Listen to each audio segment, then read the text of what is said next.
வணக்கம் ஃப்ரெண்ட்ஸ். இப்போ நம்ம உளுந்து பொங்கல் பண்ணலாம். அதுக்கு நான் அரை கப் உளுந்து எடுத்துட்டுருக்கேன். நான் கருப்பு உளுந்து நல்ல தோல் உளுந்துன்னா நல்லாயிருக்கும். ஏன்னா அதான் மருத்துவ குணங்கள் நிறைந்தது. அதனால் அதுவே எடுத்துங்க. நீங்கள் இதுலேயே முழு கருப்பு உளுந்து கூட நீங்கள் எடுத்துக்கலாம். நல்லா சிவப்பாக வர்ற வரைக்கும் வறுத்து எடுக்கணும். இப்போ நல்லா உளுந்து வறுபடுற வாசனை வருது. இப்போ சிம்லேயே வச்சு வருங்க. ரொம்ப எதனா தீஞ்சு போயிடும். இப்போ நம்ம அடுப்பை அணைச்சிடலாம்.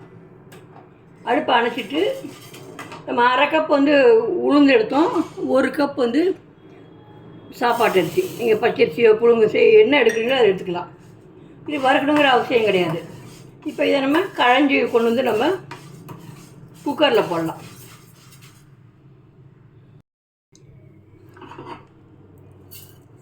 இப்போது அரிசியை களைஞ்சாச்சு. தேவையான உப்பு போடலாம்.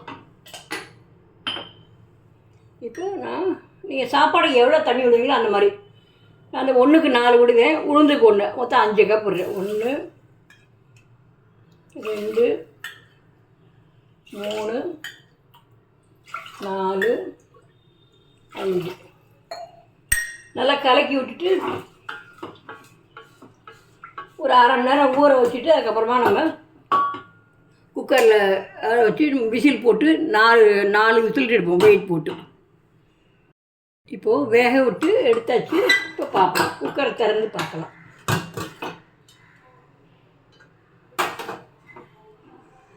நல்லா நல்லா வெந்திருக்கு. இப்போ நமக்கு தாளிப்பு கொடுத்துடலாம். இப்போ இருக்குது நல்லெண்ணெய் விட்டு நல்லாயிருக்கும். நல்லெண்ணெய் விட்டுக்கலாம்.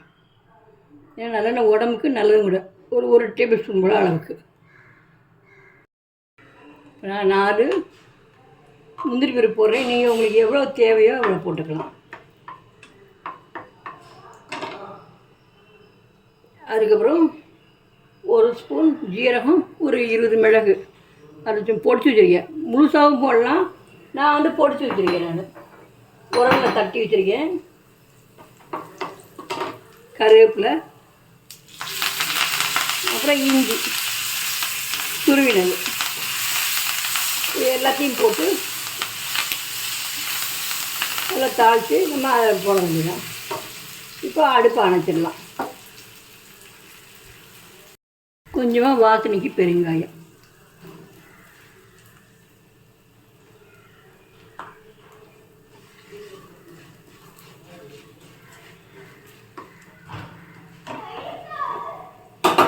இப்போ அந்த பொங்கலில் கொட்டி கலக்க வேண்டியதான்.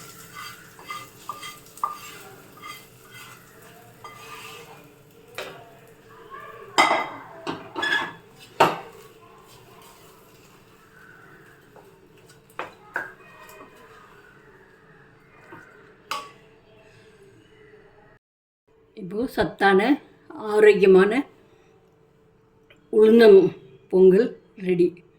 இதை நீங்களும் செஞ்சு பாருங்கள்.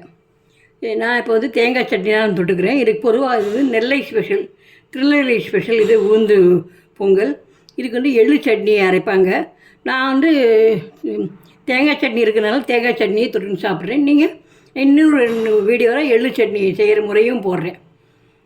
நீங்கள் இதை செஞ்சு பாருங்கள். ஏன்னா இது நம்ம பெண்களுக்கு, சின்ன குழந்தைகளுக்கெல்லாம் எலும்பு வளர்ச்சிக்கு கால்சியம் நிறைய இருக்குது, நல்லது.